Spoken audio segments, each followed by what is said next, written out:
Este año, Kandy, Sri Lanka, será la sede del tercer Foro Global Nyélini. Productores de alimentos a pequeña escala, pueblos indígenas, feministas, trabajadores de la salud, activistas por la justicia climática, defensoras de la economía social y solidaria y otras luchadoras y luchadores de base llegarán desde más de 80 países para cambiar radicalmente el sistema. Frente a un sistema global violento, nos estamos levantando, resistiendo y construyendo poder desde abajo. Este foro es una chispa en nuestra lucha colectiva. Camina con nosotros rumbo a Kandy. Visita nyeleni-globalforum.org.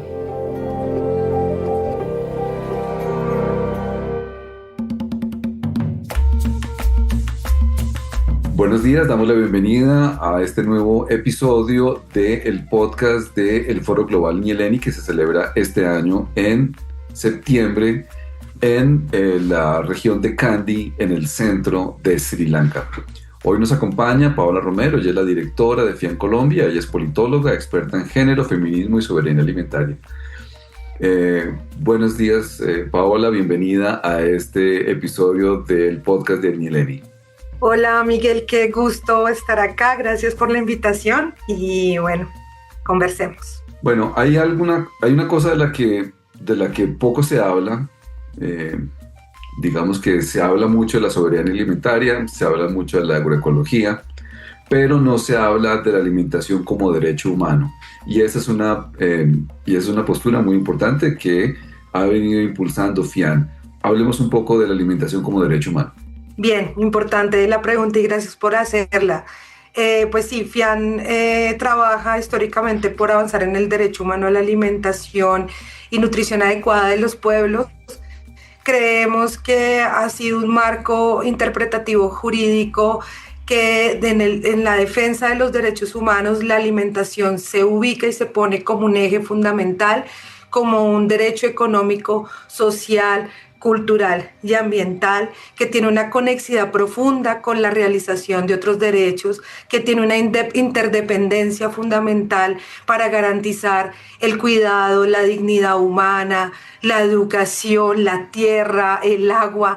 Entonces, el derecho humano a la alimentación es un eje fundamental para apalancar los otros derechos, para construir dignidad en los pueblos, para que los pueblos no aguanten hambre, para liberar a los pueblos del hambre. Entonces creemos que el derecho humano a la alimentación es un elemento político fundamental para hacer exigibilidad en el marco jurídico de los diferentes niveles, tanto a nivel territorial como a nivel nacional y a nivel internacional, que incluso ha permitido abrir las puertas, avanzar a conceptos mucho más profundos como la soberanía alimentaria, a avanzar a herramientas mucho más fuertes de reconocimiento como es la UNDROP y otros, ¿no? Y otros instrumentos vinculantes de reconocimiento de la diversidad de los seres humanos, pero además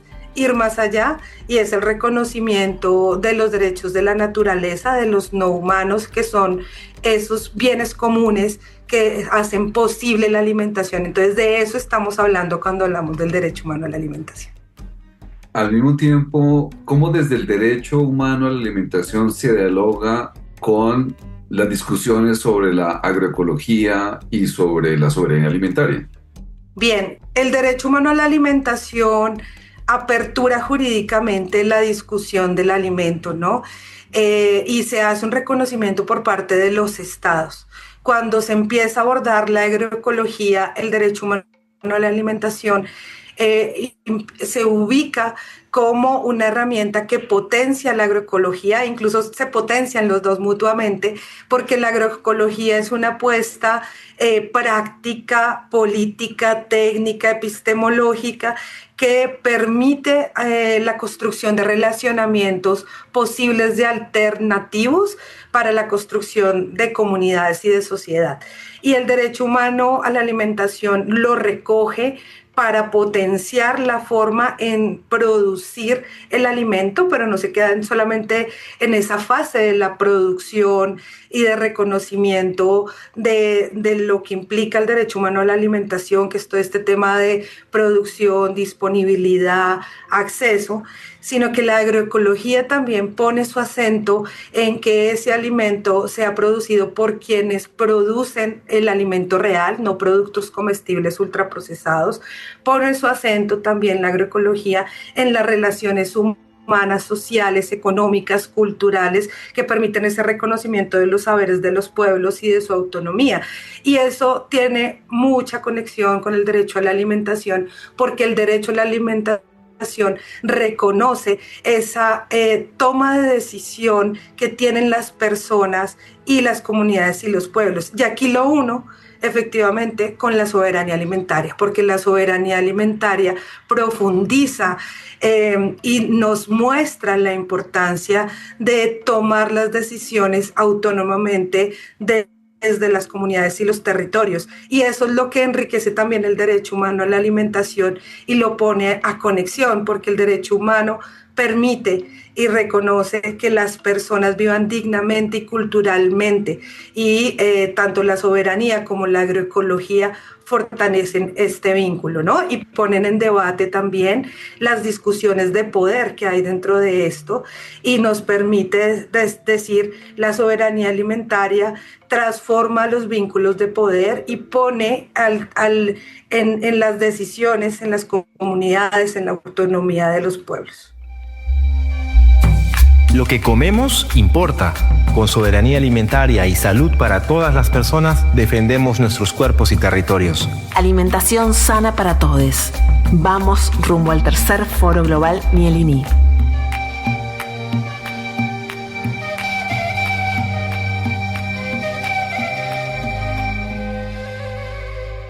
Hay una discusión muy fuerte también alrededor de lo que tú mencionabas hace un momento, que es el tema de los ultraprocesados. Y es que de todas maneras en muchas regiones, especialmente como este país, como Colombia, no es fácil para los agricultores acceder a mercados, sacar sus productos, y los ultraprocesados tienen una estrategia comercial muy amplia, que lleva mucho tiempo, y hace que tenga más facilidad de acceso a ciertos productos. ¿Cómo se lucha con ese desequilibrio en el mercado frente al acceso a la alimentación?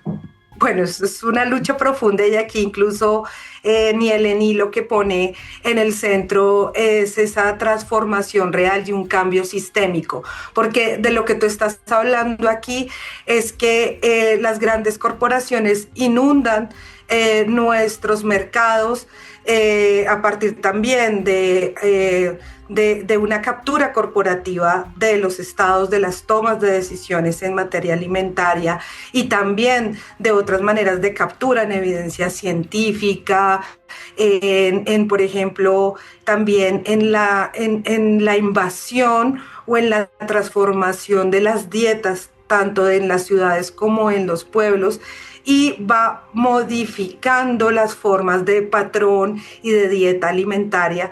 Nosotros hablamos de un concepto que se llama dieta corporativa, y esta dieta corporativa lo que implica es una imposición no solamente de un producto. Ellos llevan una cultura, una marca, un poder, un símbolo con la imposición de estos alimentos.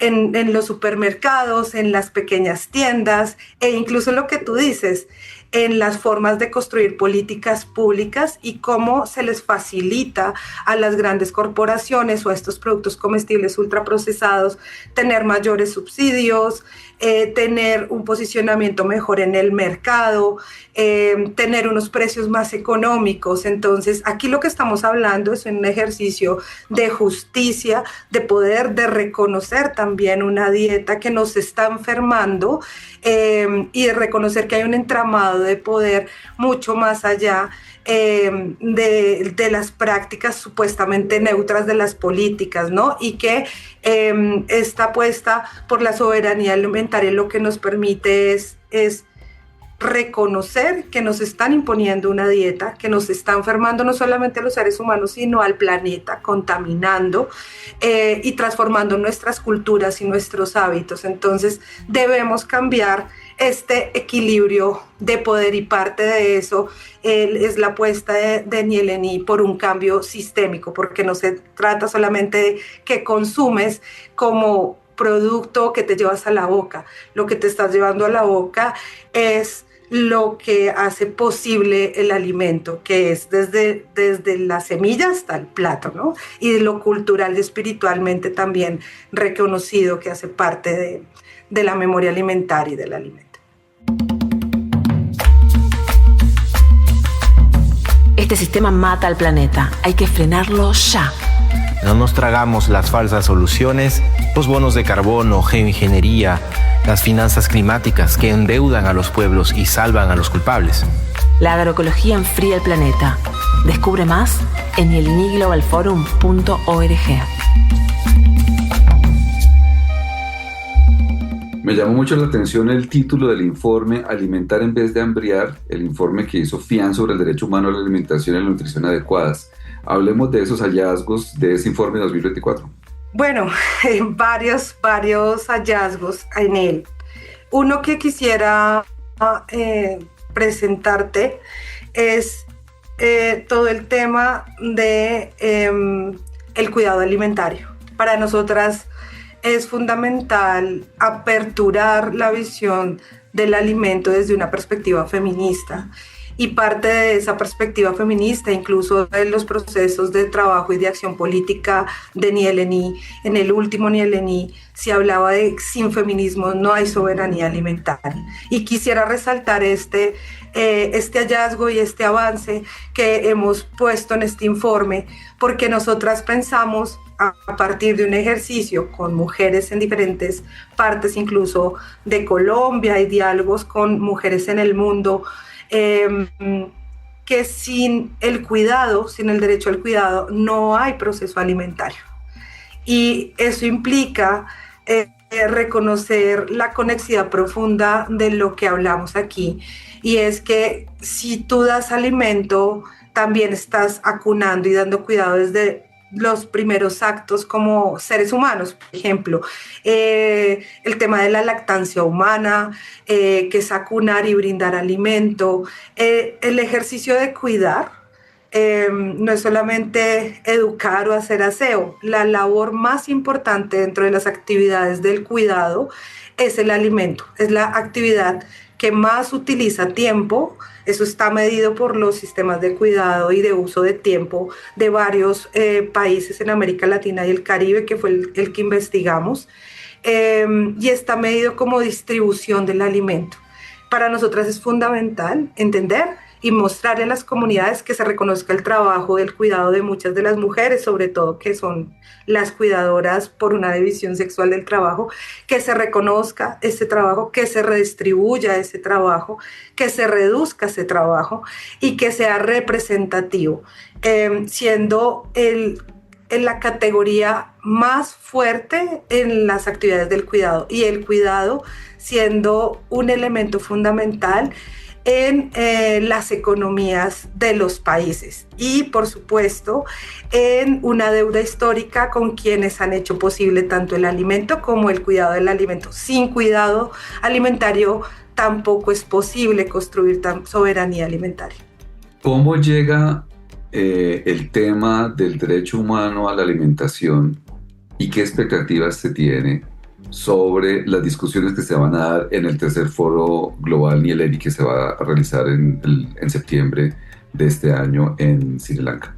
Bueno, ¿cómo llega el derecho humano a la alimentación? Yo creo que ha sido parte de las narrativas y de las construcciones históricas y políticas de los movimientos sociales en el mundo. La lucha por la defensa de los derechos humanos y la lucha del derecho a la alimentación no escapa de un proceso de largo aliento de varios movimientos que luchan por su defensa, y dentro de esos movimientos por supuesto están quienes producen el alimento desde diferentes partes del mundo. Entonces el derecho a la alimentación llega a Nieleni como parte intrínseca de un abordaje en donde políticamente se profundiza y se extiende a la soberanía alimentaria. Es un elemento que hace parte de la soberanía alimentaria, por un lado.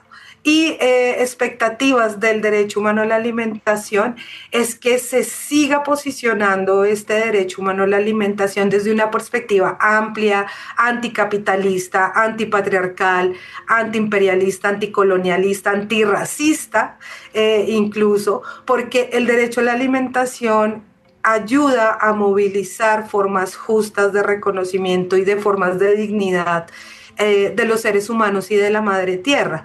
Entonces, esperamos que sea parte central de esta lucha, un elemento fundamental de la mano de la soberanía alimentaria, de la agroecología, de los feminismos, pero también esperamos que el derecho humano a la alimentación se siga convirtiendo en un eje central, sobre todo en el marco de estos juegos geopolíticos y de un cambio del sistema universal de derechos humanos, se siga posicionando en el multilateralismo, se siga generando también una mirada sin conflicto de interés, sin captura corporativa, porque creemos que es la ruta que nos va a permitir de verdad hacer sostenible la vida en este planeta y las transformaciones justas que son necesarias. Ustedes acaban de escuchar a Paola Romero, ella es la directora de FIAN Colombia. Esto es el podcast del tercer Foro Global YELENI. Muchísimas gracias, Paola, por atender esta invitación. A ti, Miguel, un gusto. Esta fue una voz más en la marea que crece rumbo al tercer Foro Global YELENI. Comunicamos para resistir, soñamos para transformar. Nos seguimos encontrando en los territorios, en las luchas y en el YELENI Global Forum.org.